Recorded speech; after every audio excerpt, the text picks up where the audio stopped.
ताकि हर युग में जब कृष्ण अवतार हो तो हमको वृंदावन प्राप्त हो, ब्रज प्राप्त हो। तो निश्चित है कि भैया हम ब्रजवासी ने कहीं कभी ना कभी तो बद्रीनाथ में तपस्या करी होगी, यही कि हमारे ब्रजवासी बन पाए या बार ये ब्रज मिल पाए हो हमें। तो भैया ये ब्रज बड़ा दुर्लभ है, बड़ा आनंददायी है। हम क्या करें, आज तो कथा में अद्भुत ही हो रहा है, वृंदावन के आगे हम जा ही नहीं पा रहे, कथा हमसे हो ही नहीं रही, वृंदावन ही वृंदावन निकल रहा है मुख से। और ये भूमि का प्रभाव है, ये सही बता रहे हैं, बाहर होता नहीं है। बाहर लोग कई कथा कराते हैं तो वो कहते हैं महाराज जी वृंदावन रस सुनाइए, वृंदावन के पद सुनाओ। मंच पे बैठती भूल जाता हूं मैं, याद ही नहीं आते मुझको। और ये बात है क्योंकि यहाँ के वातावरण में, यहाँ की वायु में, वायु थोड़ी है, बुरा मत मानियो, बाहर की जितनी वायु है वहां की वायु में साक्षात श्री हनुमान जी विराज रहे होंगे, पर वृंदावन की वायु में तो स्वयं श्यामा श्याम विराज रहे हैं, रसिक जन विराज रहे हैं, हमारे रसिक बिहारी विराज रहे हैं। वे आकर के वायु के रूप में स्पर्श करें तो वही निकलेगा जो यहाँ है। घड़ा में लोटा डाल करके निकालोगे तो वही निकलेगा जो भरो होगो, जल होगो तो जल निकलेगा, शरबत होगो तो शरबत, दूध होगो तो दूध, छाछ होगी तो छाछ। और वृंदावन में यदि आप हमारे मुख रूपी टोंटी खोलोगे तो यहाँ तो यही निकलेगा जो है। चलो फिर से कथा में चले हैं। सच्चिदानंद रूपाय विश्वोत्पत्त्यादि हेतवे तापत्रय विनाशाय श्री कृष्णाय वयं नमः। भगवान के 3 रूप हैं, सच्चिदानंद रूपाय। वृंदावन के भी 3 रूप हैं। वृंदावन भी सत्य है। सत्य क्यों है? क्योंकि कभी वृंदावन का प्रलय नहीं होता। बंधुओं, पृथ्वी से लेकर के कहां तक कहें, रसातल से लेकर के और ब्रह्मलोक तक सबका प्रलय होता है। अच्छा, प्रलय होता किसका? प्रलय उसका होता है जो ब्रह्मा ने बनाया है, जो ब्रह्मा के द्वारा निर्मित है। तो पाताल से लेकर के, रसातल से लेकर के और ब्रह्मलोक तक सब ब्रह्मा ने बनाया है। लेकिन वृंदावन ब्रह्मा की कृति नहीं है। श्रीधाम वृंदावन को तो स्वयं श्री जी ने बनाया है। श्री राधा करा वरिचित पल्लव बल्लरी के, स्वयं श्री किशोरी जी ने अपने हाथों से निर्माण किया है श्रीधाम वृंदावन का। यहां ब्रह्मा की गति नहीं चलती है, ब्रह्मा की स्थिति नहीं चलती है। इसलिए वृंदावन सत्य है, वृंदावन चैतन्य है। चैतन्य क्यों है? ना जा पाओ राधा रमण, ना जा पाओ राधा वल्लभ, ना जा पाओ वृंदावन बिहारी लाल। अरे हम ब्रजवासी हैं, इतनी भीड़ आती है मंदिरों में कि हम ब्रजवासी स्वयं नहीं जा पाते मंदिरों में। तो इसको मतलब कहा है, हम लोग दर्शनार्थी नहीं है, हम लोग भावुक नहीं है, हम लोगों को इच्छा नहीं होती दर्शन की। नहीं, वृंदावन में बैठे रहो, कछु मत करो, यहाँ की हवा लेती रहो, वही में ही सब आनंद है, वही में सब सुख है, क्योंकि साक्षात चैतन्य है, ये साक्षात चैतन्य स्वरूप है। अच्छा, एक बात और कहूं, वृंदावन में राधा रमण जी केवल आपको गोपीनाथ बाजार में ही दिख रहे हैं, बिहारी जी केवल किशोरपुरा में ही दिख रहे हैं, राधा वल्लभ जी केवल सघन कुंज यमुना तट पर ही दिख रहे हैं। तो ये आपका बहुत बड़ा दुर्भाग्य है। राधा रमण जी काउदना कोई गली में ही दिख जाए, ऐसी गली में जहां राधा रमण जी को मंदिर ही नहीं, वहां राधा रमण जी दिख जाए।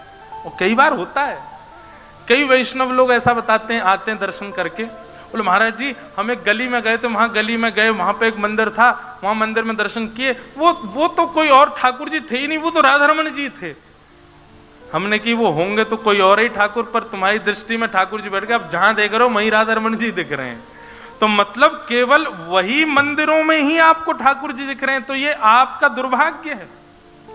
आप तो जहां देखो वहीं राधा रमण, जहां देखो वहीं बिहारी जी, जहां देखो वहीं राधा वल्लभ जी प्रकट हों, ये भाग्य है। तो सत्य है वृंदावन, चैतन्य है वृंदावन, और आनंद है वृंदावन। आनंदाम बुद्धिवर्धनम प्रतिपदम। इतनी भीड़ बढ़ गई वृंदावन में, लेकिन आनंद फिर भी कम नहीं हो रहा। जब एकांत वृंदावन होता था, इतनी भीड़ नहीं थे, 4-5 रसिक जन ही घूमते रहते थे, उस समय का वृंदावन भी खूब सुख देता था। आज इतनी भीड़ बढ़ गई है, लेकिन आज भी सुख देता, आज भी आनंद देता है वृंदावन। यहां का आनंद कभी कम नहीं होता। तो सच्चिदानंद वृंदावन भी है। आनंदाम बुद्धिवर्धनम प्रतिपदम। तो सच्चिदानंद रूपाय, भगवान के 3 रूप हैं। विश्वोत्पत्त्यादि हेतवे, विश्व की उत्पत्ति करना, पालन करना और संहार करना, ये भगवान के 3 काम हैं। तापत्रय विनाशाय, 3 प्रकार के तापों का जो उपशमन कर देते हैं, आदि दैविक, आदि भौतिक और आध्यात्मिक। श्री कृष्णाय वयम नमः, ऐसे श्री कृष्ण को हम बारंबार प्रणाम करते हैं। एक विषय बंधुआ आपके बीच कहना है, तापत्रय विनाशाय। 3 प्रकार के ताप होते हैं। ताप का मतलब होता है कष्ट। 3 ही प्रकार होते हैं कष्ट के। उन 3 प्रकारों में सेक्शंस बहुत सारे होते हैं, पर 3 ही प्रकार के कष्ट हम मानवों के जीवन में आते हैं, आदि दैविक, आदि भौतिक और आध्यात्मिक। या तो आप स्वास्थ्य से पीड़ित हो, अपने आप से ही दुखी हो, अपने स्वास्थ्य से, अपने व्यवहार से, अपनी बुद्धि से, अपनी मानसिकता से, या फिर किसी अन्य के द्वारा आपको कष्ट दिया जाता है, और तीसरा कष्ट का कारण होता है दैविक दुख, जो देवताओं के द्वारा आपको दिया गया है। ये 3 ही दुख के कारण होते हैं, चौथा कोई कारण नहीं होता। पर कृष्णाश्रित लोगों के, वृंदावन आश्रित लोगों के, श्रीजी आश्रित लोगों के जीवन में कष्ट कम हो जाते हैं, ऐसा नहीं है। कई लोग आध्यात्मिक पथ, भक्ति पथ इसलिए स्वीकार करना चाहते हैं कि इस पथ पर चलने से हमारे दुख दारिद्र कम हो जाएंगे। एक बात कहूं, स्पष्ट कहूं, कोई लाग लपेट ना करके कहूं, कम नहीं होते। जो इस भाव से आए हैं आध्यात्मिक पथ पर कि हमारे कष्ट कम हो, उनके कष्ट कम नहीं होते, कुछ दिन के लिए टल जाते, बाद में आएंगे, भोगना तो पड़ेगा। लेकिन जो भक्ति पथ पर इस भाव से नहीं आए कि हमारे कष्ट कम हो, बस शामा शाम की प्राप्ति होनी चाहिए, इस भाव से जो इस भक्ति के पथ का अनुगामन करते हैं, उनके जीवन में जितना जल्दी हो सके उतनी जल्दी कष्ट आ जाते हैं। ठाकुर जी भुगवा लेते हैं, जल्दी जल्दी निवृत्त हो लो। बहुत सावधानी से सुनिएगा, ये कष्ट क्या है, ये ताप क्या है, हमारी परीक्षाएं हैं। विद्यालय में जाते हो तो परीक्षा तो देनी पड़ेगी। ज्यादा से ज्यादा यह हो सकता है कि किसी कारण से उस समय परीक्षा नहीं दे पाए तो कुछ दिन बाद देनी पड़ेगी, देनी तो पड़ेगी, बच नहीं सकते आप। और जो आध्यात्मिक पथ के अनुगामी होते हैं, इस भाव से नहीं कि हमारे कष्ट दूर हो, बस शामा शाम की प्राप्ति के लिए, उनके जीवन में परीक्षाएं बहुत जल्दी जल्दी आ जाती हैं। ठाकुर जी कहते हैं जितना हो सके जल्दी जल्दी भोग लो, निवृत्त हो लो, इससे, इन परीक्षाओं से निवृत्त हो जाओ। अनुभूति नहीं होती।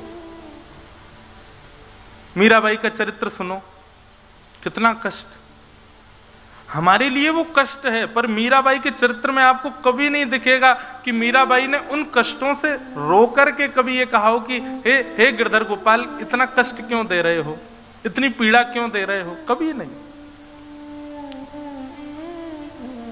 बस एक बार पूरे चरित्र में बस एक बार ऐसा आता है कि मीराबाई थोड़ी सी परेशान हो गई थी अपने ससुराल पक्ष के व्यवहार से, तब उन्होंने गोस्वामी तुलसीदास जी को पत्र लिख करके पूछा कि मैं क्या करूं।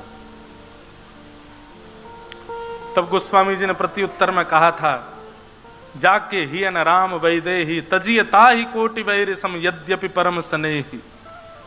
जिसके हृदय में ठाकुर जी का वास नहीं है, चाहे वो कितना भी अपना क्यों ना हो, तजियता ही कोटि वैर सम यद्यपि परम स्नेही, उसको बैरियों के समान त्याग कर दो, चाहे वो कितना भी अपना क्यों ना हो। ठाकुर जी का नहीं है तो हमारा कैसे हो सकता है। बस एक इस मात्र के अलावा मीराबाई के पूरे जीवन चरित्र में कभी यह नहीं आया कि वो दुखी हुई हो। बल्कि कृष्णाश्रितों के, भगवदाश्रितों के जीवन में कष्ट क्या है, उनके जीवन में कष्ट ये है कि हम रोज 108 माला करते हैं, आज 100 पे ही अटक गए, 8 पूरी नहीं कर पाए। हम रोज वृंदावन परिक्रमा करते हैं, आज जा ही नहीं पा रहे। हम रोज संतों को प्रणाम करते हैं, आज कोई संत नहीं मिल रहे। उनके जीवन में यही कष्ट रहता है, इसके अतिरिक्त तो कोई कष्ट नहीं होता। तो ये बात निश्चित मान लीजिए कि जब आप भक्ति पथ पर चलेंगे तो ऐसा नहीं है कि आपके कष्ट कम हो जाएंगे। कष्ट तो, बल्कि मैं तो ऐसा कहूंगा कि जो पूरे जीवन में आने चाहिए थे वो चंद सालों में आने लग जाएंगे। मान लीजिए मेरी आयु ठाकुर जी ने लिखी हो 70 वर्ष। अब 70 वर्ष में ठाकुर जी ने डिजाइन ऐसा किया हो, पहला कष्ट इसको देंगे 20 से लेकर के 25 साल तक, दूसरा कष्ट इसको देंगे 35 से 40 साल तक, तीसरा कष्ट इसको देंगे 55 से 60 तक, और फिर लास्ट में देंगे बिल्कुल जब इसके प्राण निकलने वाले होंगे 2-3 साल लास्ट किसको और कष्ट दें। इस प्रकार से पूरे जीवन में कष्ट लिखे हुए हैं। लेकिन मैं आ गया आध्यात्मिक पथ पर, भक्ति पथ पर, तो ठाकुर जी क्या करते हैं, खंड खंड खंड में जो कष्ट मिलने वाले थे उन सबको एक ही कर देते हैं, लो एक बार में ही भोगो।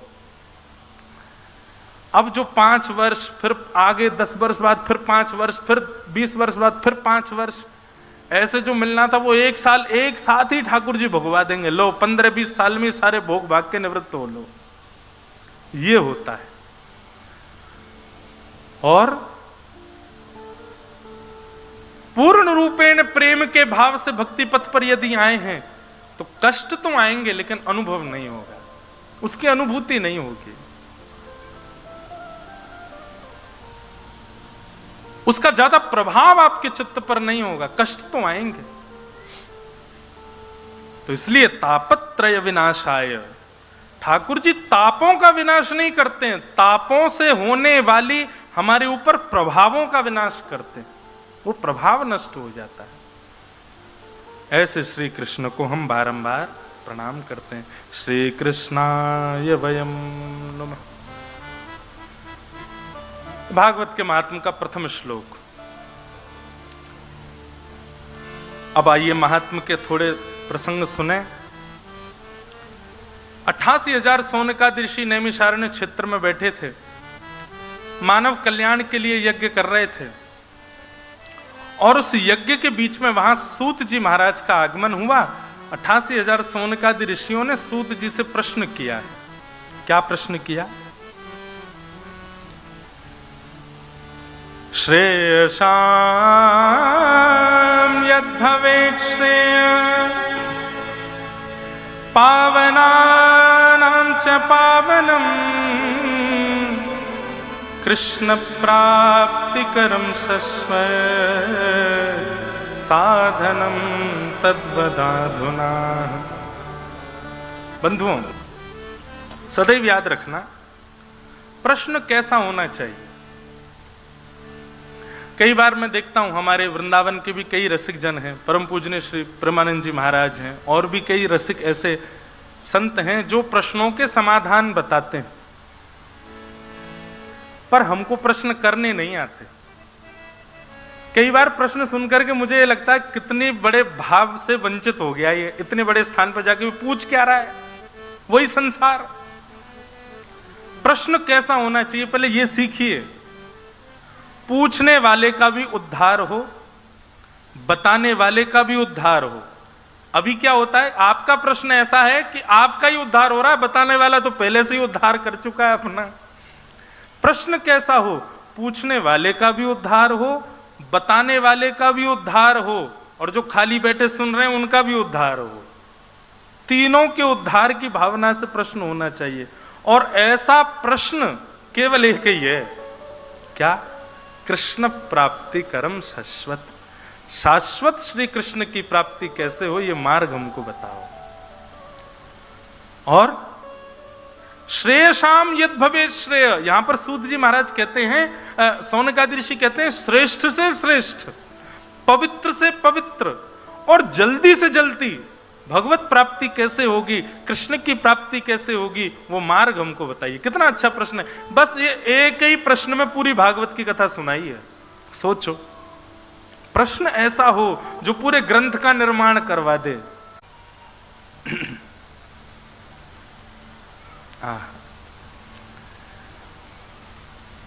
सौनकादि ऋषि कह रहे हैं सूत जी महाराज से, भगवान श्रेष्ठ से श्रेष्ठ, पवित्र से पवित्र, जल्दी से जल्दी भगवत प्राप्ति का साधन क्या है, कृपा करके हमको बताइए।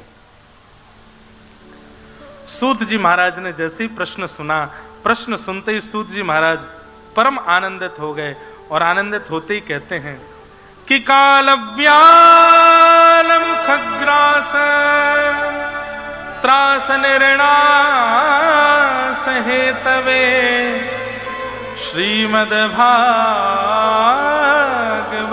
शास्त्रम कलौकीरेण भाषितम। बहुत ध्यान से सुनिएगा।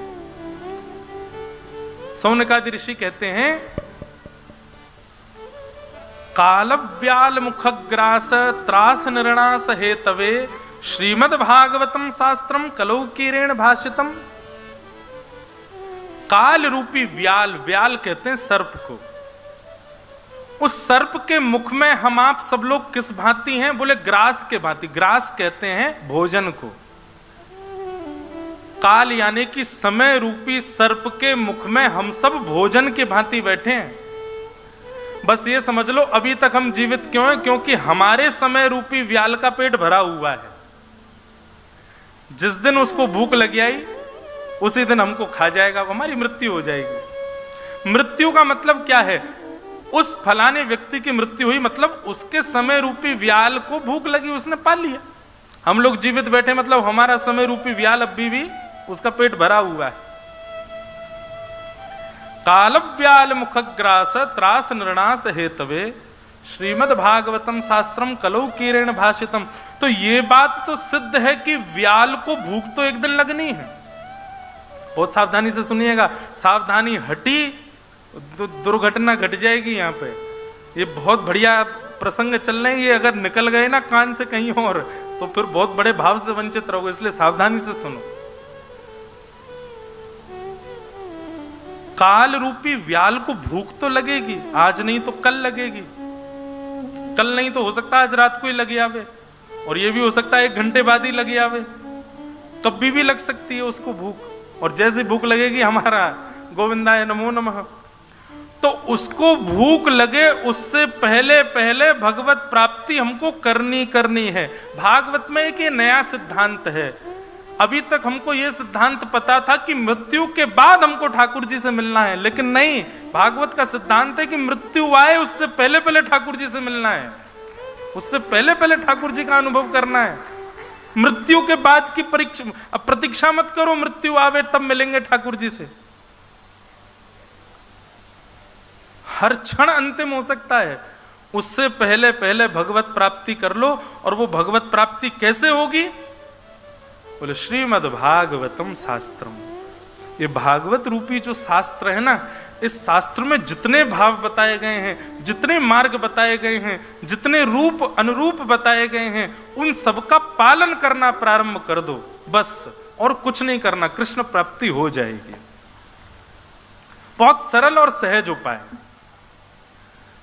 और ये बात यहां पर सूत जी कह रहे हैं, सौनकादि ऋषि सुन रहे हैं। ऐसा समझोगे तो हो सकता है कहीं ना कहीं आपके मन में यह भाव आ जाए कि पुष्ट है कि नहीं। स्वयं श्रीमद् भागवत में भगवान कृष्ण कहते हैं, ये वही भगवतः प्रोक्तः उपाया आत्मलब्धये। उद्धव, मेरी प्राप्ति यदि करनी है तो मेरी प्राप्ति के बताए गए जो उपाय हैं, उन्हीं उपायों का नाम श्रीमद् भागवत है। उन उपायों पर अंजह पुंसाम विदुषाम, आंख बंद करके चलने लग जाओ उस उपाय पर, मेरी प्राप्ति तुमको हो जाएगी, उस पर कोई संशय नहीं है। तो बंधुओं, कृष्ण प्राप्ति का प्रश्न पूछा है, उत्तर में सूत जी कह रहे हैं श्रीमद् भागवत शास्त्र में जितने भी मार्ग बताए, जितने भी भाव बताए, जितनी भी अवस्थाएं व्यवस्थाएं नियम कानून बताए गए, उन सब का पालन करना प्रारंभ कर दो, श्री कृष्ण प्राप्ति हो जाएगी, निश्चित है। बोले अच्छा, तो एक बार की कथा सुनने से काम चल जाएगा? श्रीमद् भागवत में कहते हैं, मोहर हो रसिका भुवि भावुका, मोहर हो। बोले जब तक कृष्ण प्राप्ति ना हो जाए तब तक समझो कि अधूरे हो, तब तक करते ही रहो, करते ही रहो, करते ही रहो, करते ही रहो। यही सभा ऐसी है जो सभा कृष्ण से मिलाएगी, जो सभा कृष्ण का दर्शन कराएगी, साक्षात अनुभव कराएगी। कृष्ण प्राप्ति करम शाश्वत साधनम तद्वदाधुना। तो श्रीमद् भागवत ऐसा ग्रंथ है। बंधुओं, आपको एक बात बताएं, सुखदेव जी भागवत के प्रमुख वक्ता हैं, पर ये सुखदेव जी हैं कौन वास्तविक में? ये हमारी श्री राधा रानी के निज गोलोक धाम में मणि के पिंजरे में निवास करने वाले उनके निज पक्षी हैं। गोपी कदाचिन मणि पिंजरस्थम सुको वचो वाचयितुं प्रवत्ता आनंद कंद ब्रज चंद कृष्ण गोविंद दामोदर माधवेति। सब लोग इधर देखो, यहां देखो, सावधानी से कथा सुनो। सुखदेव जी कौन है? एक पद है, बहुत सुंदर पद है। तरवर छाओ तीर यमुना के, तरवर छाओ तीर यमुना के, तरवर छाओ तीर यमुना के, तरवर छाओ तीर यमुना के, सुआ पढ़ावत डोले, सुआ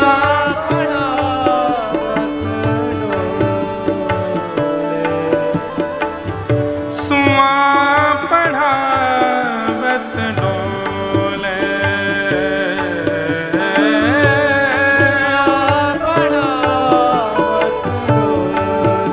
बहुत सुंदर भाव।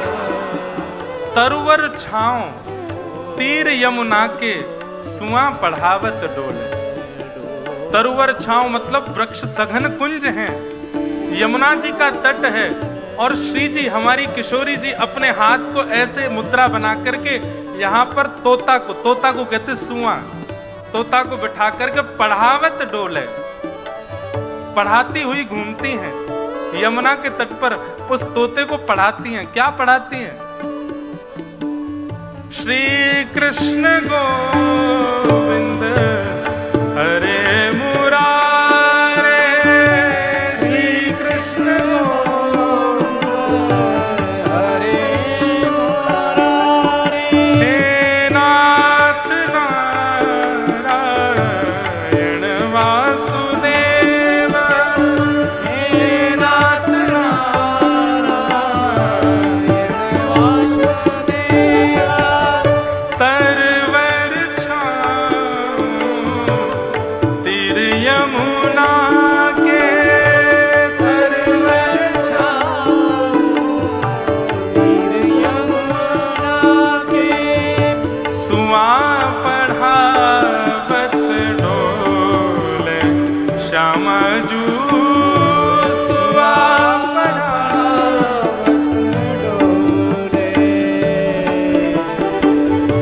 तरवर छाओ तीर यमुना के, तरवर छाओ तीर यमुना के, रूप राशि यह कुंवर किशोरी, रूप राशि है कुमार किशोरी।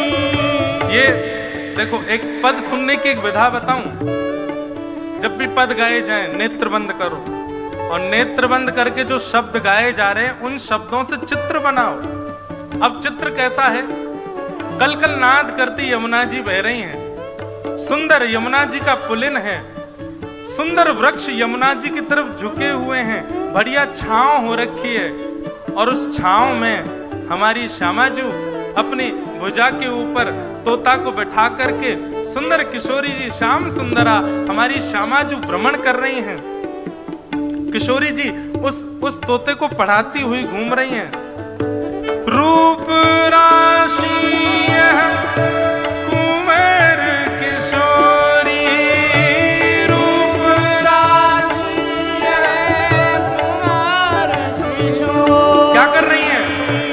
मोहन हंस हंस बोले श्यामा जो, मोहन हंस हंस बोले श्यामा तरवर छाऊं तीर यमुना के, तरवर छाऊं तीर यमुना की, तरवर छाऊं तीर यमुना के।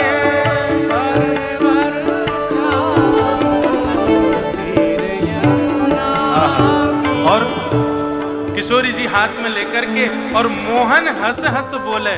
मोहन बोलती हैं तो जैसे किशोरी जी मोहन बोलती हैं, तोता भी बोलता है मोहन। उसके मुख से मोहन सुनकर के किशोरी जी खुश हो जाती हैं, कहती हैं गोविंद। गोविंद सुनकर के तोता भी बोलता है गोविंद, किशोरी जी आनंदित हो जाती हैं। दामोदर, तोता भी बोलता है दामोदर। ऐसे किशोरी जी उसको याद करा रही हैं सुंदर सुंदर भाव ठाकुर जी के नाम।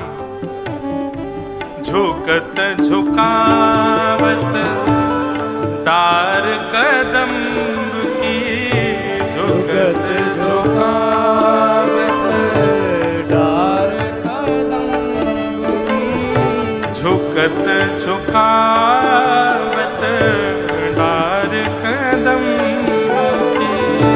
झुकत झुकावत डार कदम की, वेणी पे अलकरनी डोले, वेणी पे अलकरनी डोले, वेणी पे अलकरनी डोले, वेणी पे अलकरणी डोले।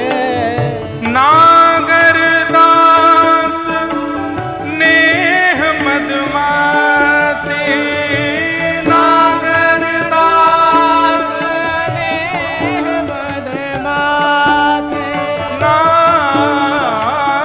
नागरदास नेह मदमाते, नागरदास नेह मदमाते। मूद मूद त्रग खोले श्यामा जो, मूद मूद त्रग डोले श्यामा जो, मूद मूद त्रग खोले श्यामा जो। मूद मूद डोले श्यामा जो।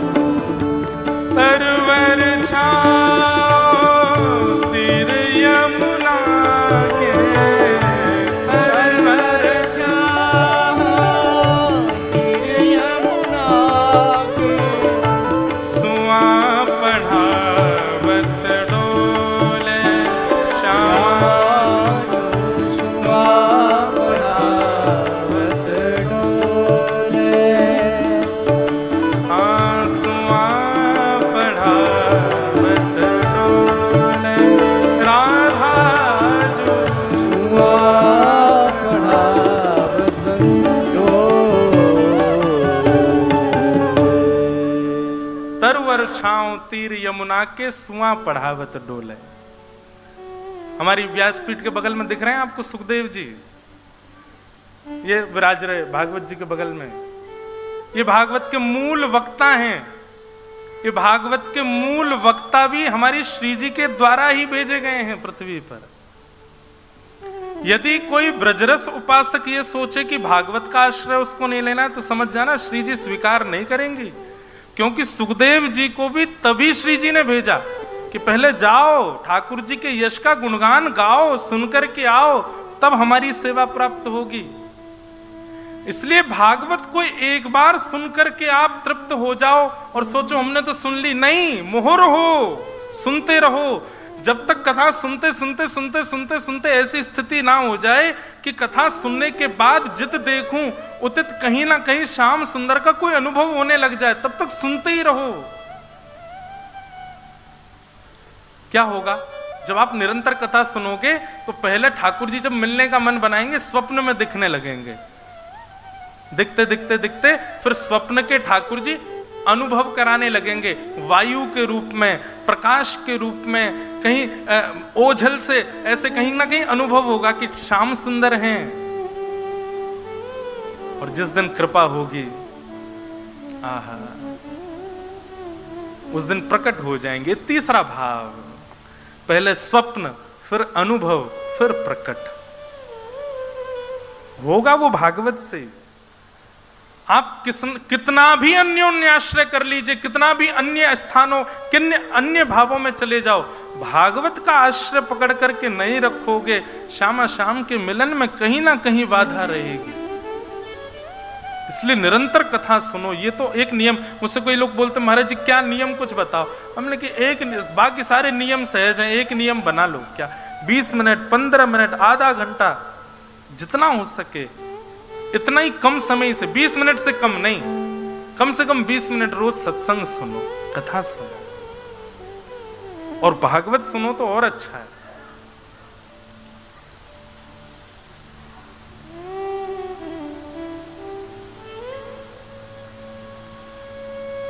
तो कृष्ण प्राप्ति करने का यदि सर्वश्रेष्ठ साधन कोई है तो श्रीमद् भागवतम शास्त्रम कलौ कीरेण भाष्यतम, भागवत का शास्त्र। एक बात कहें बंधुओं, भागवत शास्त्र श्रवण करना केवल श्रवण तक नहीं, उसका पालन करना बहुत जरूरी है, जीवन में उतारना बहुत आवश्यक है। तब आप कहलाए जाओगे भक्ति पथिक। ये पथिक हैं, भगवत मार्ग के पथिक हैं। भागवत क्या है? एक मार्ग है, उसके आप पथिक हो। मार्ग में कई बार ऐसा होता है कि गिर जाते हैं। इस मार्ग में यदि कभी गिर गए तो, भक्ति मार्ग में यदि आप गिर गए तो निश्चिंत हो जाइए, उठाने के लिए श्याम सुंदर ही आएंगे। अन्य किसी मार्ग पर गिरोगे उठाने के लिए कोई और आएगा, लेकिन इस मार्ग में यदि गिरे भी तो उठाने के लिए श्याम सुंदर ही आएंगे। निश्चिंत हो जाओ। एक बार भी यदि भक्ति पथिक हो गए हो, भक्ति के पथ के अनुगामी हो गए हो तो निश्चिंत हो जाओ। चलते रहोगे तो श्यामा श्याम मिल जाएंगे, गिर जाएंगे तो भी उठावे श्यामा श्याम ही आमेंगे, मिलेंगे वो जरूर, ये निश्चित है।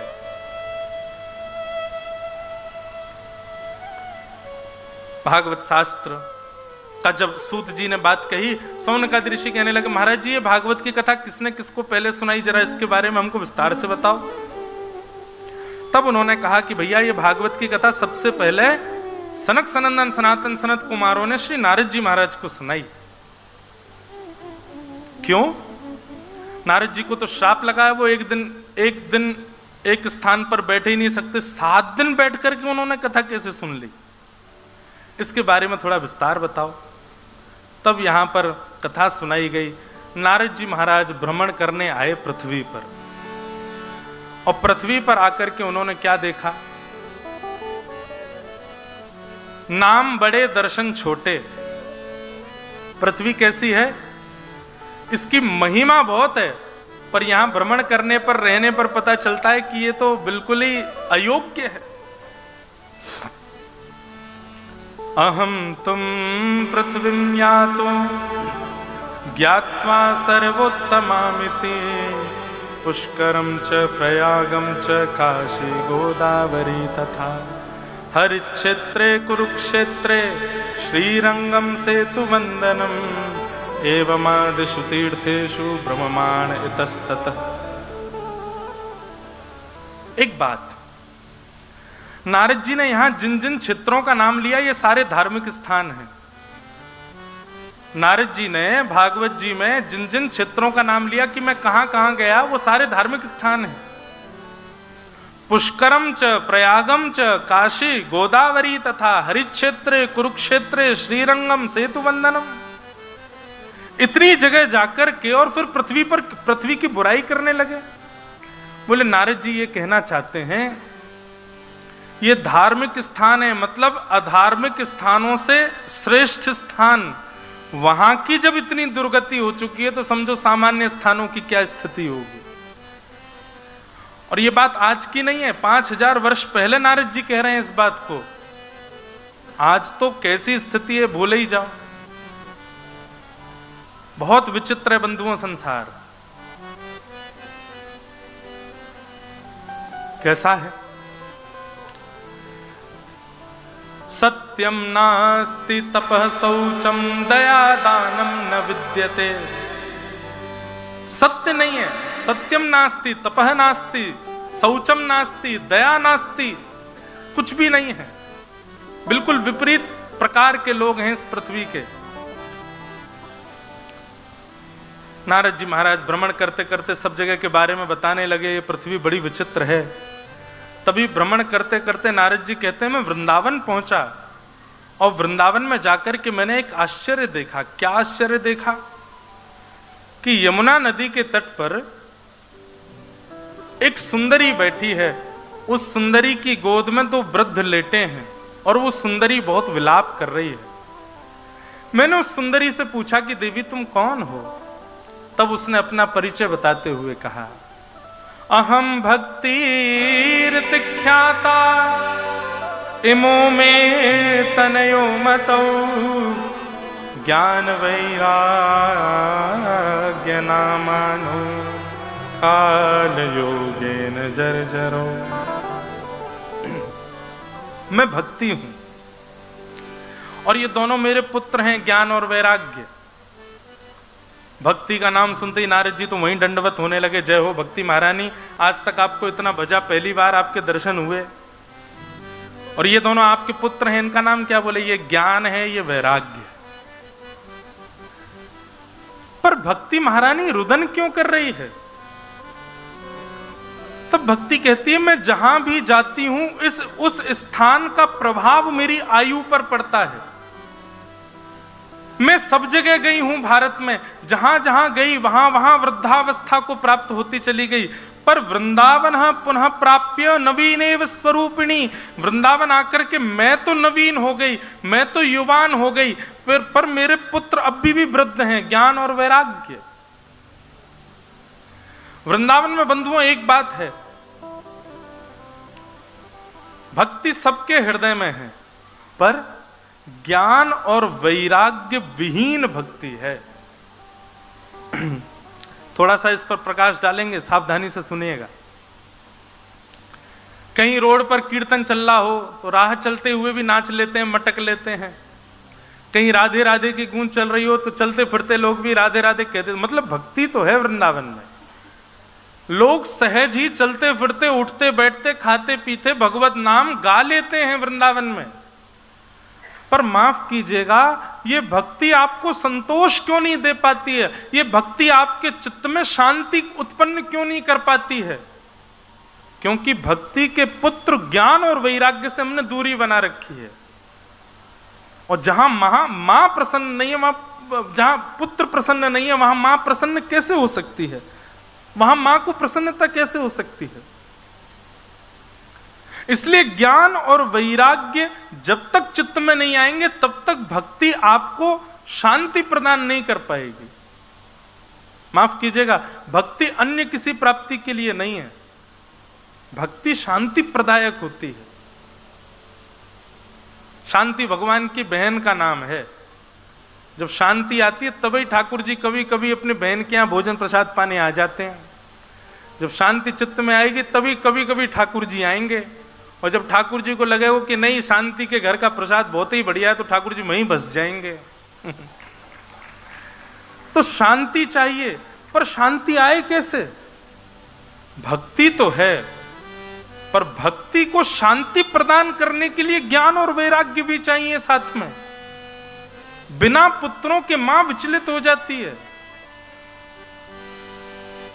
और आज का मानव भक्ति कर रहा है पर ज्ञान विहीन, वैराग्य विहीन भक्ति, और ये दोनों उसके पुत्र हैं। इनके विहीन भक्ति करोगे कैसे काम चलेगा? बहुत सावधानी से सुनिएगा। आप कहेंगे महाराज जी तो फिर ज्ञान क्या करें, कल से पढ़ाई करना शुरू कर दें, गुरुकुलों में जाएं, विद्यालयों में जाके गुरुजनों से पढ़ें, ज्ञान लें? नहीं। ज्ञान का मतलब क्या है? भागवत में ज्ञान का मतलब विवेक, और विवेक का मतलब होता है सही और गलत की पहचान।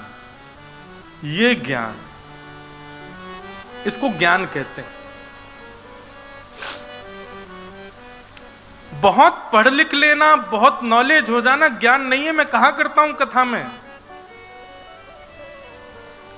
कई बार बहुत हायर एजुकेशन लेने वाला व्यक्ति भी ऐसे निर्णय ले लेता है कि लोग कहते हैं पढ़ा लिखा गंवार।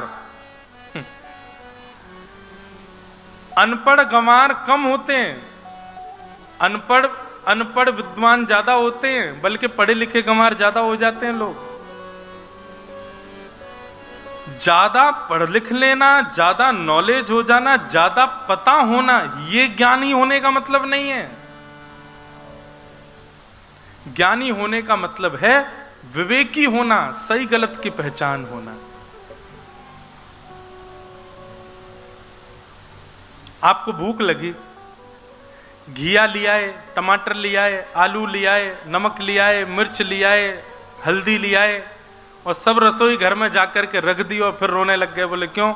सामान तो सब ले आया हूं मैं, फिर भी पेट नहीं भर रहा मेरा। अरे उसको काटना पड़ेगा, बनाना पड़ेगा, अनुपात से मसाले डालने पड़ेंगे, समय अनुसार उसको पकाना पड़ेगा, पका करके उसको फिर जो जो उसमें सामग्री डलनी चाहिए उनका अनुपात पता होके डालना पड़ेगा, पका करके तब थाली में डालोगे, तब पेट भरेगा ना। आजकल क्या होगा, ज्ञानी का मतलब हम लोग समझते हैं वस्तुओं को इकट्ठा कर लेना।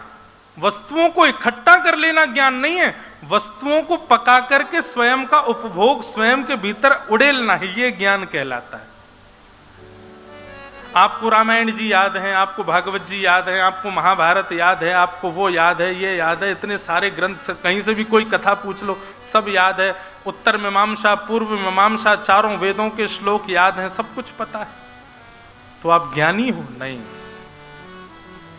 उस ज्ञान से स्वयं का और स्वयं के संबंध में आने वाले, संपर्क में आने वाले लोगों का कल्याण कर रहे हो तो आप ज्ञानी हो।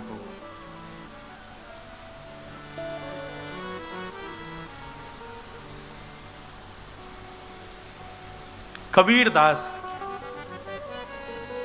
बहुत पढ़े लिखे नहीं थे, अपने हस्ताक्षर करने भी नहीं आते थे उनको, पर आज कबीरदास की लेखनी पर पीएचडी होती है। बड़े बड़े लोग यूनिवर्सिटी में जाते हैं, कबीरदास की लेखनियों पर पढ़ते हैं और विचार करते हैं कि कबीरदास ने लिखा क्या है।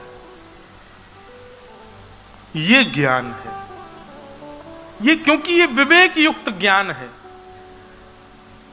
हमारे पास तो एक ही बुद्धि है, रावण के पास 10 बुद्धियां थीं, पर फिर भी वो रावण आज भी दशहरा मैदान में जलाया जाता है। क्यों? ज्ञान बहुत था लेकिन विवेक नहीं था उसको। तो विवेक होना, और विवेक किसको कहते हैं? सही गलत की पहचान। अब आप कहेंगे ये विवेक आएगा कहां से? बिनु सत्संग विवेक न होई, और ये सत्संग राम कृपा बिन सुलभ न सोई। बिना सत्संग के विवेक नहीं होगा, और बिना राम जी के अनुग्रह के सत्संग नहीं होगा। सत्संग में आना ये भी भगवत कृपा है। इसलिए भैया पोथियां, कई लोग कहते हैं हम गीता जी ले जाएं, महाराज जी स्वयं पढ़ लोगे ज्ञानी बन जाओगे, विवेकी नहीं बन पाओगे। विवेकी तो तब बनोगे जब किसी गुरु के आश्रय में रहकर के, आश्रित होकर के उसके वचनों से श्रवण करोगे, तब विवेकी बनोगे। इसीलिए हमारे हिंदू वैदिक सनातन धर्म में गुरु परंपरा है।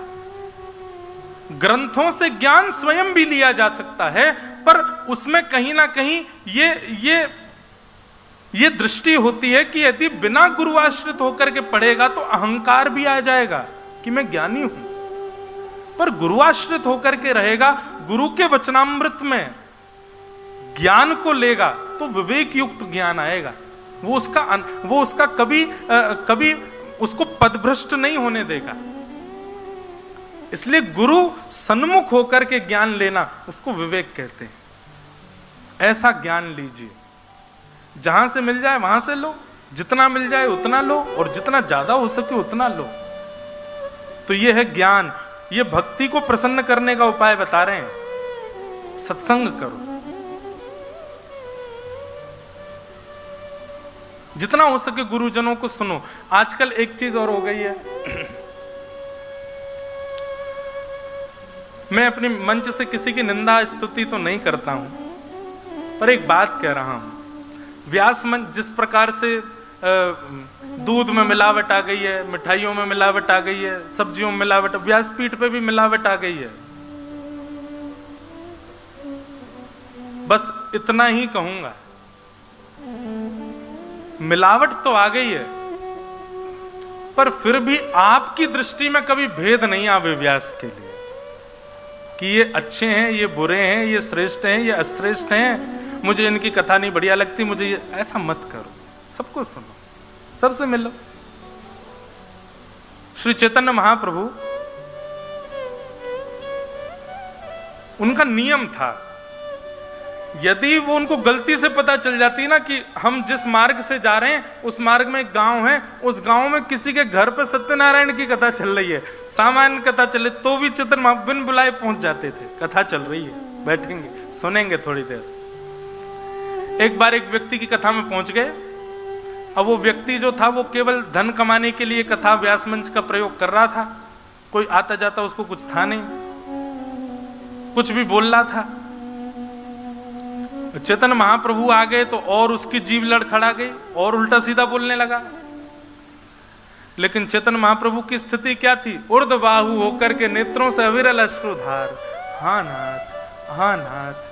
कितनी सुंदर कथा, कितनी मधुर कथा। हृदय पर हाथ रख के कहते, आहा कितना मधुर भाव। आसपास सब जो शिष्य मंडली थी चैतन्य महाप्रभु की, वो सब सोचने लगे, विचार करने लगे, ऐसा तो कुछ बोल ही नहीं रहा जो गुरुजी इतने भावुक हो रहे हैं, इतने भाव विभोर हो रहे हैं, ये तो बल्कि गलत और बोल रहा है और ये इतने भाव में जा रहे हैं। संकोचवश किसी ने, महाप्रभु जी जब वहां से चले आए तो किसी ने पूछा, भगवान क्षमा करें दृष्टता, पर आज जिन व्यास जी की कथा में हम गए थे वो कोई ऐसे श्रेष्ठ व्यास तो थे नहीं, और उनके वचनों में भी कोई ऐसे भाव तो थे नहीं, आप इतने भावुक क्यों हो गए? क्षमा कर।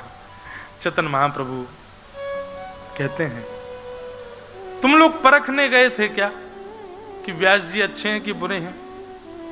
अरे वो कुछ ना भी कह रहे थे तो क्या हुआ? वो कृष्ण तो बोल रहे थे, वो माधव तो बोल रहे थे, वो मधुसूदन तो बोल रहे थे, वो हरिनाम तो अपने मुख से बोल रहे थे। और विश्वास मानो वो जब जब कृष्ण बोलते, माधव बोलते, मधुसूदन बोलते, नृसिंह बोलते, हरि बोलते, जो भी भगवान नाम उच्चारण करते, वो नाम ही मेरे चित्त में प्रकट होकर के मुझको दर्शन दे रहे थे। उनसे ये शिक्षा हमने प्राप्त की कि कभी किसको परखिए मत। परखने की जिम्मेवारी हमारी है ही नहीं है, ये ठाकुर जी पे छोड़ो। आप मत परखो किसी को, ये श्रेष्ठ हैं, ये अश्रेष्ठ हैं, ये भक्त हैं, ये कुभक्त हैं, आदि आदि। इस प्रकार का भाव रखना ही नहीं है अपने को। सबके प्रति एक निष्ठ भाव रखो, किसी के प्रति भी कुभाव मत रखो। तो भक्ति को पुष्ट यदि करना है तो उसके लिए पुत्रों को पुष्ट करना पड़ेगा, और भक्ति का पहला पुत्र है ज्ञान। और वो ज्ञान भी कैसा ज्ञान? गुरु मुख से मिला हुआ ज्ञान, यानी कि सत्संग। उसको जितना हो सके नित्य लेना प्रारंभ करो, भक्ति आपकी पुष्ट होगी।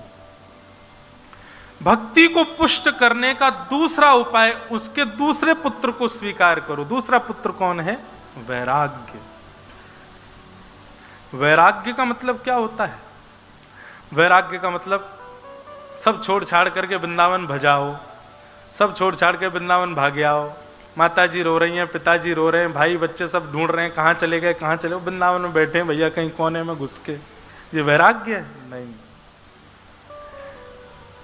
कई लोग पहले पहले ट्रेंड, आजकल ट्रेंड भी चलते हैं ना, ऐसे ट्रेंड में घर बार छोड़ देते हैं और वृंदावन आ जाते हैं। वृंदावन आकर के राधा वल्लभ, राधा रमन, बिहारी जी, संत महापुरुषों के पास आना जाना सब शुरू कर देते हैं। पर फिर एक दिन आता है, रो रहे होते हैं, माँ की याद आ रही है, पिताजी की याद आ रही है, बच्चों की याद आ रही है, पत्नी की याद आ रही है, अपने व्यापार की घर की रोटी की याद आ रही है, दाल सब्जी की याद आ रही है। ये वैराग्य नहीं है। बताओ, हमारे माइक कम पड़ गए, वो छोटा सा बालक बोला आप सब पीछे देखने लगे हैं? इधर देखो, एक निष्ठ होके कथा सुनो सब लोग। तो वैराग्य का मतलब वस्तु का त्याग नहीं है। मैं कथाओं में कहा करता हूं, वैराग्य का मतलब वस्तु छोड़ देना वैराग्य नहीं होता है। वैराग्य का मतलब वस्तु से चित्त को हटा लेना, ये वैराग्य है। ये वैराग्य है। 56 भोग सामने रखें, आपसे कोई खा लो, अब इच्छा तो बहुत हो रही है कि खा लें, मन तो बहुत हो रहा है कि हलवा देखो लग तो बढ़िया रहा है, देसी घी में बना होगा। ये रसगुल्ला के ऊपर दो केसर के दाने दिख रहे हैं ना, इतना मन हो रहा है कि बस ले लें दो मुख में। लेकिन अपने आप को वैरागी बता रहे हैं और उसको उसकी चाह होते हुए भी अपने आप को उससे अलग कर रहे हैं। ये वैराग्य नहीं है। ये वैराग्य नहीं है। वैराग्य का मतलब वस्तु सन्मुख हो और तुम्हारा चित्त विचलित ना हो, ये वैराग्य है। कई लोग क्या करते हैं, वस्तु विचलित करती है तो वस्तु का त्याग कर देते हैं। इस वस्तु से हम विचलित हो जाते हैं, इसलिए इस वस्तु को मुझसे दूर रखो। ठीक है, एक दिन दूर रह लिए, 10 दिन दूर रह लिए, 1 महीना दूर, 1 महीना बाद गलती से यदि वो वस्तु तुम्हारे सामने आ गई तो रोक ही नहीं पाएंगे खुद को। तो फिर काय बात का वैराग्य? ये वैराग्य नहीं है। वैराग्य का मतलब है वस्तु सामने हो और मन विचलित ना हो, ये वैराग्य। अब लोग एकादशी का व्रत करते हैं, उस दिन अन्न नहीं खाते, समा की खिचड़ी खाएंगे, साबूदाने की खिचड़ी खाएंगे, आलू की सब्जी बनाएंगे, कुटू की कचौड़ी पकौड़ी बना के पाएंगे। लेकिन घर के कुछ सदस्य हैं वो तो खा ही रहे हैं रोटी सब्जी दाल आदि। तो जब अपनी थाली लेके बैठे और बगल वाला कोई बालक यदि रोटी सब्जी लेके आ जाए तो तुरंत उठ के बैठ जाते हैं, रोटी मत दिखाए यार, मन कर जाता है फिर खाने का। काय बात की एकादशी? ये एकादशी का मतलब क्या हुआ फिर? ऐसी एकादशी किसी काम की नहीं है। और इस विश्वास मानिए, शास्त्र आज्ञा करते हैं, आपका यदि व्रत है और किसी अन्य के भोजन को देख करके आपकी जीव में इच्छा प्रकट हो जाए कि मैं पा लूं, लेकिन कोई नहीं, एक दिन की तो बात है, द्वादशी हो जाने तो तुरंत पाएंगे। आपका व्रत उसी समय टूट गया जिस समय आपका मन उसकी थाली पर गया, उसी समय व्रत टूट गया, खंडित हो गया व्रत आपका। अब चाहो तो खा ही लो। व्रत का मतलब क्या है? वैराग्य का मतलब क्या है? वस्तु सामने आ जाए और तुम विचलित ना हो, वो वैराग्य है। और वैराग्य को पुष्ट भी सत्संग ही करेगा। वैराग्य भी सत्संग से ही पुष्ट हो सकता है। चाहे भक्ति की पुष्टता हो, चाहे वैराग्य की पुष्टता हो, वो सत्संग से ही संभव है। एक और बात, वैराग्य को पुष्ट करने का एक उपाय और है। क्या?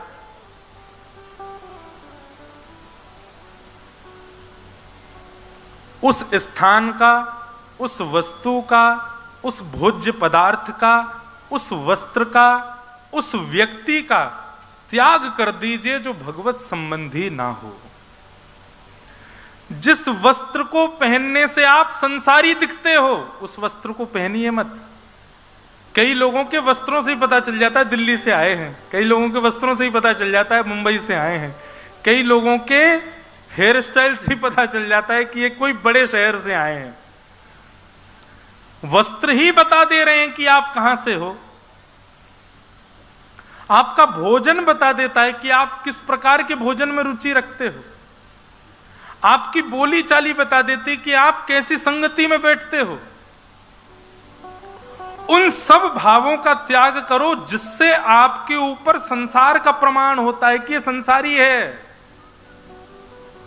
उन वस्तुओं को स्वीकार करना प्रारंभ करो जिनसे कृष्ण भक्ति प्रजायते, आपको देख करके लगे कि ये कृष्ण भक्त है। आपके वस्त्र देख करके किसी के मन में भाव आ जाए, अच्छा आप वृंदावन से हो जी। आपके तिलक को देख करके कोई सोच ले, अच्छा आप मंदिर जाते हैं, बोले जी।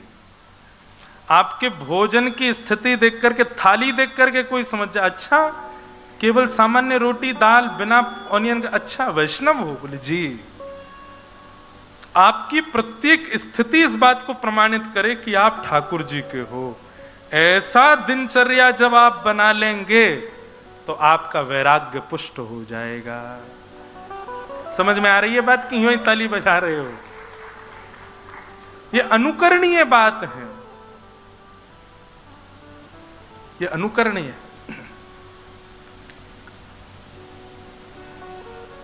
सूरदास जी कहते हैं, जाके संग कुमति उपजत है, पड़त भजन में भंग, तजोरे मन हरि विमुखन को संग, तजोरे मन हरि विमुखन को संग। जाके संग कुमति उपजत है, पड़त भजन में भंग, तजोरे मन हरि विमुखन को संग। हम तो अपना प्रमाण देते हैं। हम धोती पे कभी चलो हमारे साथ, कभी किसी यात्रा पर, एयरपोर्ट चलो, एयरपोर्ट में घुसते ही धोती बगलबंदी देखते ही जिसको देखोगे वही राधे राधे करेगा, जिसको देखो वो जय श्री कृष्ण करेगा।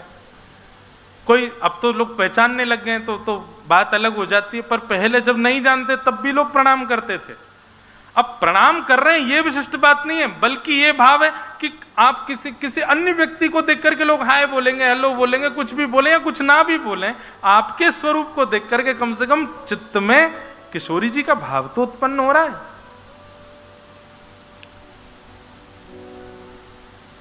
फ्लाइट में सबको वेलकम किया जाता है, पर हम जब जाते हैं तो हाथ ही जोड़ती है रोस्टेज, बोले कोई वैष्णवी आए हैं, स्वागतम, राधे राधे।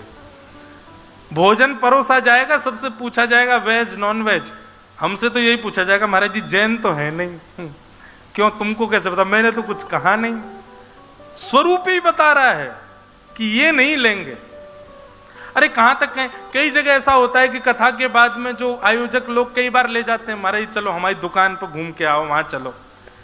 तो कभी कहीं पानी पूरी मिल रही है, कहीं कुछ मिल रही है, बाहर अमूमन कम खाते, पर कई बार मन होता है उसकी दुकान पर पहुंचे, अच्छा महाराज जी यहाँ तो जबरदस्ती बर्तन धोएगा, साफ करेगा, सब कुछ व्यवस्थित करेगा। क्यों भाई, इनके लिए सामान्य क्यों? ये बात नहीं है कि कोई महाराज जी हैं हमारे, वो भले ही ना भी जानता हो, वस्त्र से ही उसको पता चल रहा है कि इनके लिए शुद्ध देना है, क्योंकि ये वस्त्र ही प्रमाण दे रहे हैं कि ये वैष्णव है। तो आपका भोजन, आपके वस्त्र, आपका स्वरूप, आपका श्रृंगार, आपकी मित्रता, आपका व्यवहार, ये सब उन लोगों से हो जो भगवत संबंधी हों। आपका वैराग्य पुष्ट हो जाएगा। ये वैराग्य को पुष्ट करने का दूसरा तरीका। और जिस दिन ज्ञान और वैराग्य दोनों पुष्ट हो गए, भक्ति अपने आप पुष्ट हो जाएगी, भक्ति अपने आप प्रसन्न हो जाएगी, भक्ति अपने आप शांति को जन्म देगी। और जैसे ही शांति होगी, शांति बहन है भगवान की, ठाकुर जी कभी तो उस शांति से मिलने आएंगे, उसके पास आएंगे, आपके पास आएंगे। तो भक्ति के दो पुत्र ज्ञान और वैराग्य, इनको पुष्ट करो। ये पुष्ट हो ऐसा व्यवहार करो, ऐसा विचार करो। भक्ति के दोनों पुत्र वृद्ध हो गए थे, ज्ञान और वैराग्य। दोनों के वृद्ध होने पर भक्ति महारानी कहने लगी कि विदेशम गम्यते मया, मैं तो विदेश जा रही हूं महाराज, अब मैं नहीं रह सकती, मेरे पुत्र वृद्ध हो गए। नारद जी महाराज कहने लगे तुम्हारे पुत्रों को युवान करने का उपाय क्या है? बोले संत जनों से आप पूछो। नारद जी महाराज ने सबसे पूछा। तब पूछते पूछते बद्रीनाथ पहुंचे। वहां बद्रीनाथ में सनक सनातन सनत कुमारों ने उनको 5 प्रकार के यज्ञ बताए। और ये कौन कौन से यज्ञ हैं? द्रव्य यज्ञ, तपो यज्ञ, ज्ञान यज्ञ, योग यज्ञ तथा परे, स्वाध्याय ज्ञान यज्ञश्च ते तु कर्म विसूचका। द्रव्य यज्ञ, तप यज्ञ, योग यज्ञ, स्वाध्याय यज्ञ और ज्ञान यज्ञ, ये 5 प्रकार के यज्ञ हैं। सबसे पहला द्रव्य यज्ञ। मंदिर में जाके दान पेटी में 1 रुपया चढ़ाया है, 10 रुपया चढ़ाया है, 20 रुपया चढ़ाए, 100 चढ़ाए, 500 चढ़ाए, 2000 चढ़ाए, चाहे कितनी भी बड़ी रकम चढ़ाओ, लेकिन वो द्रव्य यज्ञ यज्ञों में सबसे प्रथम, मतलब उसमें कोई अनुपात नहीं है कम ज्यादा का। पर हाँ, जैसे सोपान है 1 2 3 4 5, तो सबसे पहली सीढ़ी है द्रव्य यज्ञ। वो इतना श्रेष्ठ नहीं माना जाता। आप मंदिर में कितना चढ़ाते हैं उससे कोई आपकी भक्ति सिद्ध नहीं होती है। वो द्रव्य यज्ञ। मंदिर के निर्माण के लिए, मंदिर की व्यवस्थाओं के लिए दान कर रहे हो, ये सब सामान्य यज्ञ कहलाते हैं। सामान्य से थोड़ा श्रेष्ठ कहलाता है तप यज्ञ। तप यज्ञ का मतलब क्या है? ठाकुर जी का दर्शन करना, दर्शन करके उसी दर्शन को अपने चित्त में विराजमान कर लेना और फिर नेत्र बंद करके उसी छवि का चित्त में दर्शन करना, ये तप यज्ञ कहलाता है। ये सामान्य से थोड़ा श्रेष्ठ है। द्रव्य यज्ञ, तप यज्ञ और तीसरा आया योग यज्ञ। तप यज्ञ से थोड़ा सिद्ध श्रेष्ठ क्या है? योग। योग का मतलब प्राणायाम नहीं है। योग का मतलब होता है मिलन। भगवत संबंधी वैष्णवों से जब आप मिलन करते हैं तो वो योग यज्ञ कहलाता है। आप किसी संत के दर्शन करने गए, किसी वैष्णव को प्रणाम करने गए, किसी वैष्णव को वंदन करने गए, ये सब योग यज्ञ कहलाएंगे। तो द्रव्य यज्ञ, तप यज्ञ, फिर योग यज्ञ और फिर चौथा आया स्वाध्याय यज्ञ। स्वाध्याय यज्ञ किसको कहते हैं? बोले आपने जो कथा सुनी, जो सत्संग सुना, जो वैष्णवों से सुना, श्रवण करने के बाद में उसका मनन चिंतन करके अपने ऊपर उसको लागू करना, इसको स्वाध्याय यज्ञ करते हैं। ये बाकी के यज्ञों से श्रेष्ठ है। और सबसे श्रेष्ठ यज्ञ क्या है? बोले ज्ञान यज्ञ। श्रीमद् भागवत की कथा करवाना, श्रीमद् भागवत की कथा करना और श्रीमद् भागवत की कथा सुनना, ये सबसे श्रेष्ठ यज्ञ है। समय पास में कोई दिव्य मंदिर है, वहां के दर्शन का समय है, आप दर्शन को नहीं जा पा रहे, कथा सुन रहे हो, तो उसमें कोई दोष नहीं है। लेकिन दर्शन खुलने के भाव से आप तुरंत कथा छोड़ करके गए तो यह दोष माना जाएगा। और यह बात हम नहीं कह रहे हैं, यह भी शास्त्र प्रमाणित बात है कि आप किसी अन्य विधा के लिए, अन्य उपासना की क्रिया के लिए सत्संग का त्याग मत कीजिए। बाकी भावों का त्याग आप सत्संग के लिए करो, चलेगा, पर सत्संग का त्याग अन्य किसी भाव के लिए करोगे तो वो दोष बन जाएगा।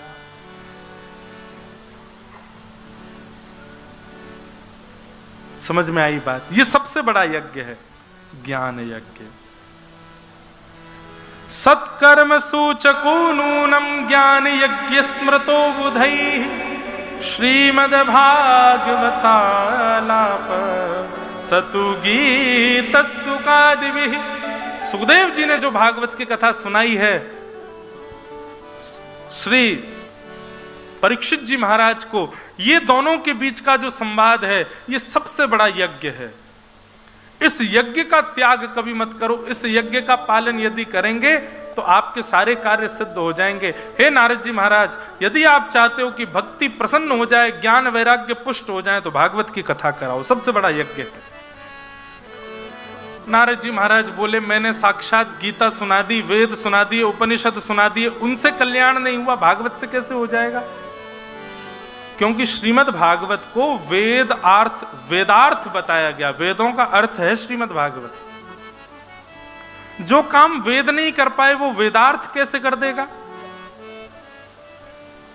तब सनत कुमार कहते हैं, वृक्ष में फल को जन्म वृक्ष देता है, तो जीव को रस वृक्ष खाने में नहीं आता, फल खाने में ही आता है। पेट को भूख लगी है तो वृक्ष खाने से पेट नहीं भरेगा, फल खाने से ही पेट भरेगा। ठीक वैसे ही नारद जी, वृक्ष हैं वेद, और उन वेद रूपी वृक्ष पर लगा है श्रीमद् भागवत रूपी फल। यदि फल का आस्वादन करोगे तभी स्वाद मिलेगा, तभी क्षुधा निवृत्त होगे। वृक्ष को खाने जाओगे 32 टूट जाएंगे। इसलिए फल के आश्रय में जाओ। श्रीमद् भागवत फल है। श्रीमद् भागवत फल है बंधुओं। निगम कल्प तरोर गलितम फलम, निगम कल्प तरोर गलितम फलम, सुख मुखाद अमृत द्रव संयुतम, पिबत भागवतम रसमालयम, मुहुरहो रसिका भुवि भावुका। श्रीमद् भागवत फल है। इससे क्या समझ में आया? भागवत से कभी फल मत मांगना, क्योंकि भागवत स्वयं फल है। आप कथा करा रहे हो, मैं कथा कर रहा हूं और आप पता बैठ के सुन रहे हो, ये हमारे पूर्व के किए गए पुण्यों का फल ही हमको मिल रहा है कि हम कथा सुन रहे हैं। फल से फल नहीं मांगा जाता है, फल से फल नहीं मांगा जाता। फल से क्या मांगा जाता है? फल से रस मांगा जाता है। फल से रस मांगा जाता। और रस कौन है? रसो वैशः। रस कौन है? रसी श्री कृष्ण है। रस रसेश्वर, रास रासेश्वर श्री कृष्ण है। भागवत से फल मत मांगो, भागवत से मांगना है श्री कृष्ण मांगो, श्याम सुंदर मांगो, ठाकुर जी को मांगो, वो हमें मिले बस। मैं कहता हूं कि भैया कथा कराने वाले लोग आते ना कि महाराज जी कथा करानी है, तो कभी कभी पूछ लेता हूं मैंने, अच्छा कारण क्या है, क्यों करानी है? वो बोल देते हैं हम पितृ मुक्ति के लिए कराना चाहते हैं। हमारे गांव में कथा हुई नहीं है महाराज जी, हमारे गांव में वर्षा नहीं होती। ऐसे भी होती है, कई गांव में बारिश नहीं होती तो कथा कराते हैं कि वहां बारिश हो जाए। कई गांव में फसल बढ़िया नहीं होती तो कथा कराते हैं फसल हो जाए। कईयों के व्यापार नहीं चलते तो कथा कराते हैं व्यापार हो जाए। अगर इन साधनों के लिए आप कथा करा रहे हो तो आप बहुत बड़े भाव से वंचित हो रहे हो। मतलब आप फल से फल मांग रहे हो। फल से फल नहीं मिलेगा, फल से तो रस मिलेगा, और रस श्री कृष्ण है। कृष्ण को मांगो, फल से तो श्री कृष्ण मिलेंगे।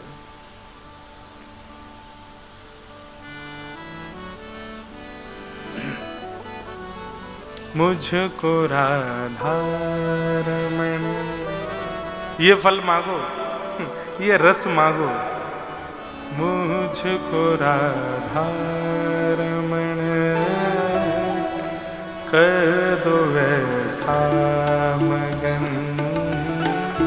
मुझको राधा रमण कर दो ऐसा मगन, मुझको राधा रमण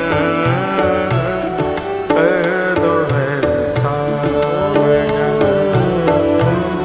मुझको राधा सब लोग गाओ। कर दो ऐसा रटूं मैं तेरा नाम, यूं आठों याम, रटूं मैं तेरा नाम, यूं आठों याम, रटूं तेरा नाम, मैं आठों याम, रटूं मैं तेरा नाम,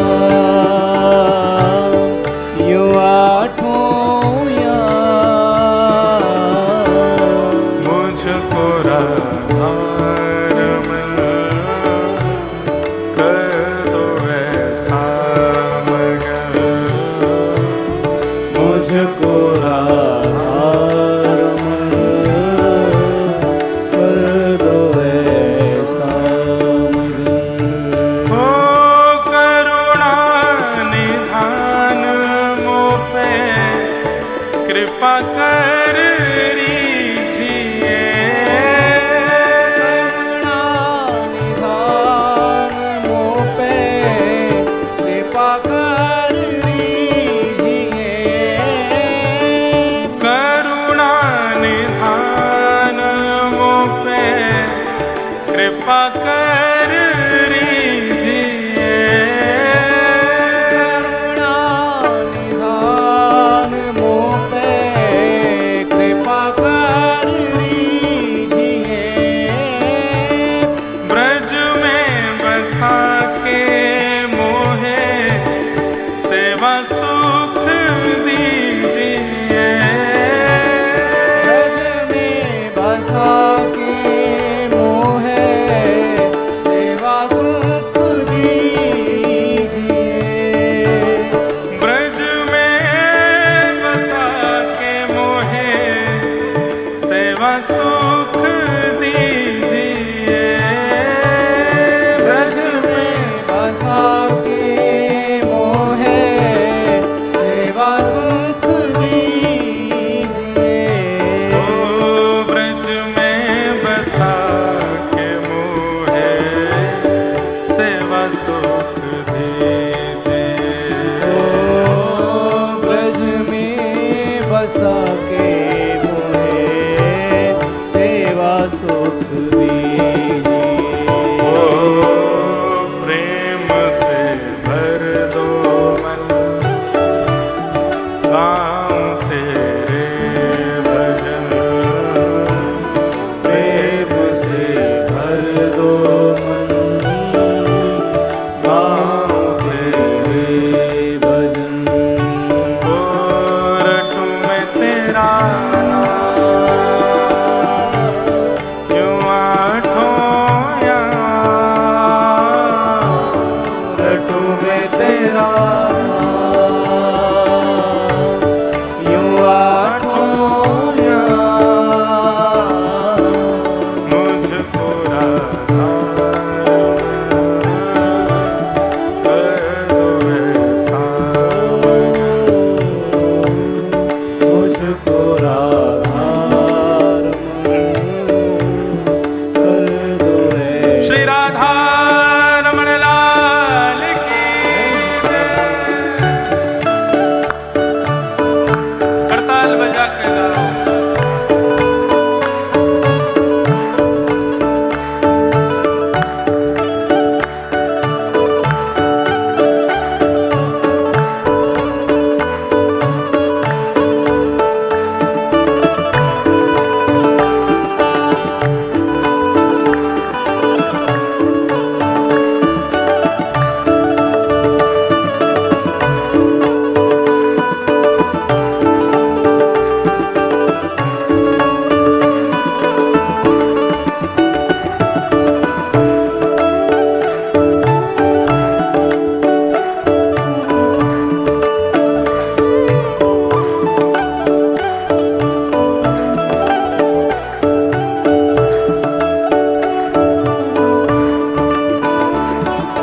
बंधुओं, एक भाव कभी कभी मन में आता है, श्री राधा रमन जी को हम कभी छू नहीं पाएंगे, इस जन्म में तो हम स्पर्श नहीं कर सकते। क्यों? अपरस का नियम है, वहीं के पुजारी उनका स्पर्श कर सकते हैं, गोस्वामी परिवार ही। राधा वल्लभ जी को भी हम कभी स्पर्श नहीं कर पाएंगे, बिहारी जी को भी कभी स्पर्श नहीं कर, हम चाहेंगे तो नहीं कर पाएंगे, वो चाहेंगे तो हमारा स्पर्श कर सकते हैं। पर उसका एक तरीका आपको बताऊं, हमारे यहाँ आध्यात्म में, सनातन धर्म में भाव की भक्ति को ज्यादा प्रधानता दी गई है। तो कल परसों तरसों 7 दिनों में एक कही मेरी एक बात कर लीजिएगा। क्या? वृंदावन में कोई छोटा सा बालक हो ना, वाकू ले लियो, और वाकू लेकर के वही को धोती पहना दियो, वही को ऊपर पीताम्बरी पहनाई दियो, वाके घुंघराले केशन को अपने केशन से काढ़ियो, वही को श्रृंगार करियो, वही के नेत्रन में काजल लगाइयो, वाकू साक्षात राधा रमन जी को रूप ही मानियो, वही से वाको श्रृंगार करियो, वाकी आरती करियो, वाकी बलैया लियो, और फिर जो मन तुम्हारो राधा रमन जी के लिए वही सब वा बालक के संग करियो। आप निश्चित मानियो, वह बालक में एक क्षण के लिए आपको राधा रमन जी निश्चित दिखेंगे और वे आपको स्पर्श करेंगे। और ये आप करके आप कहोगे महाराज जी तुमने कब की हो? हम तो ब्रजवासी हैं, हम अपना श्रृंगार थोड़े ही करें, हम अपने तन को श्रृंगार करें, हमारा तन हमारा नहीं है, ये श्री जी हैं। हम अपना ही श्रृंगार कर लें तो समझो हम तिलक लगावे तो यही भाव रखें कि राधा रमन जी हैं, तिलक लगाए लो। नहीं तो दूसरा भाव क्या, हमारी बहनों के छोटे छोटे बालक हैं, पूछो हमारी माता जी आज आई हैं कथा में, जय हो प्रणाम। तो हमारी बहनों के जो छोटे छोटे बालक हैं सब ब्रजवासी हैं। ये जब मेरे हाथ पड़ते हैं मैं इनको पकड़ करके राधा रमन जी बना देता हूँ। धोती पहनाऊंगा, बढ़िया सुंदर सजाऊंगा, नेत्रन में काजल लगाऊंगा, बढ़िया पत्रावली सजाए के, पीरो चंदन लगाए के, स्वापी वापी बांध के, भले ही फेंक दें लेकिन एक बार श्रृंगार जरूर कर दूं। और वही को प्रभाव ऐसा भयो कि आज से 5 वर्ष पहले स्वयं हमारे राधा रमन जी के स्वरूप में श्री गिरधर लाल जी सेवा में आ गए, बोले ले पकड़ ले मुंह को, कर ले श्रृंगार। तो आप सबके लिए एक युक्ति बता रहा हूं भैया, ध्यान से सुन लो। ब्रजवासी बालक कोई मिल जाए, माता पिता से आज्ञा लेकर के उसका श्रृंगार करो, अपने हाथ से उसको पवाओ और फिर उसकी झूठन स्वयं पाओ। बस किंचित भी ये भाव नहीं आना चाहिए कि ये कोई बालक है, यही भाव रहे कि राधा वल्लभ लाल जी हैं, ये राधा रमन जी हैं, ये बिहारी जी हैं, आपको दर्शन है जाएगा। भाव भरे